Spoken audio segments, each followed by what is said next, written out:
Subscribe and like Digital Khabri for more updates.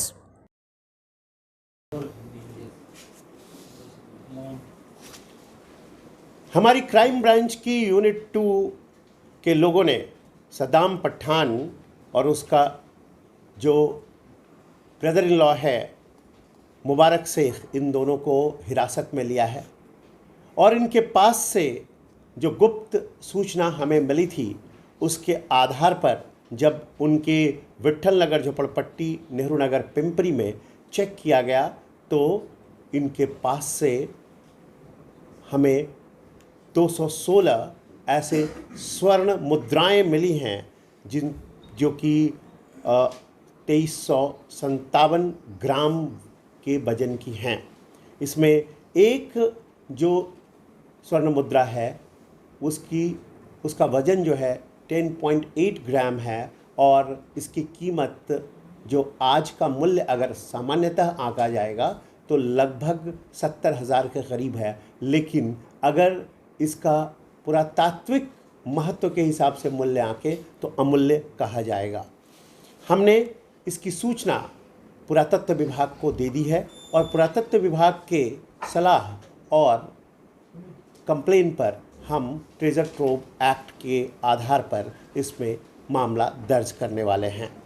यहाँ ये बताना ज़रूरी है कि लगभग 3 से 4 महीने पहले इनके ससुर और इनके जो ब्रदर इन लॉ हैं साले, ये दोनों उस्मानाबाद से इनके पास काम की खोज में आए थे और तब उन्होंने इनको यहाँ पर काम लगाया था और तब इस जगह जब जेसीबी का कार्य चल रहा था चिखली में तो वहाँ उस ढेर में, मिट्टी के ढेर में उन्हें 2-4 सिक्के मिले।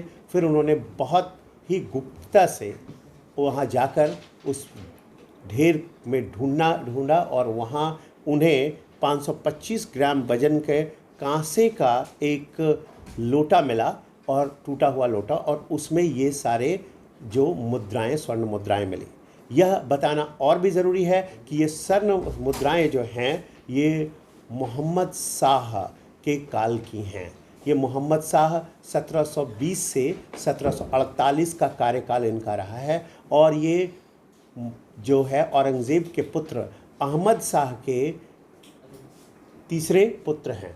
सही है ना सर? हाँ, और इनकी ये सिक्के जयपुर से बने हुए हैं। गूगल सर्च करने पर भी इन सिक्कों के बारे में जानकारी मिलती है और इन सिक्कों में अरबी में लिखे हुए शब्द हैं, अरबी लिपि में, इसलिए इनको डिसिफर उसी से किया जा सकता है।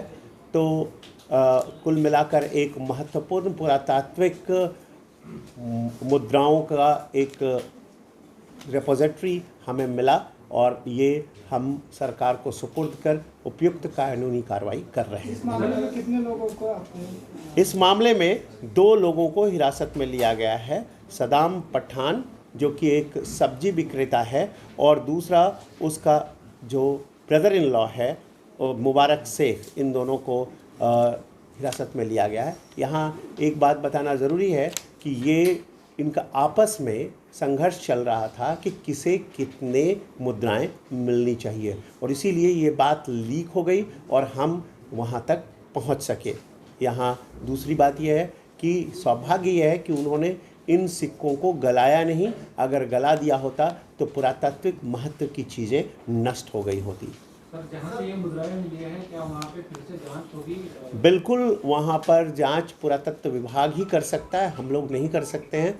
ये ऐसी चीज़ों में पुरातत्व विभाग प्रथम भूमिका निभाता है और पुरातत्व विभाग के लोग आज आ रहे हैं और वो अपनी भूमिका निभाएंगे। तो परिसर सील करण्यात आलाय का या ठिकाणी नहीं, वो 3 महीना पहले का है तो अभी सील करने का कोई मतलब नहीं है। अभी वहाँ क्या स्थिति है, क्या परिस्थिति है, उसका वो आज उससे कोई फ़र्क नहीं पड़ने वाला है। इसलिए अगर वहाँ पुरातात्विक वस्तुओं का या कंस्ट्रक्शन कुछ मिलता है तब जा कर के उस पर ये आगे पुरातत्व विभाग कार्रवाई करती है। सामान्यतः अगर इस तरह का कोई ख़जाना मिलता है छोटा तो इसका अर्थ होता है कि किसी व्यक्ति ने ये ख़जाने वहाँ दबा कर रखे हैं। तो इसलिए ज़रूरी नहीं है कि वहाँ और भी ख़जाना हो, क्योंकि वहाँ वहाँ पर अगर जेसीबी से काम हुआ तो और ख़जाना होता तो उसी समय मिल गया होता।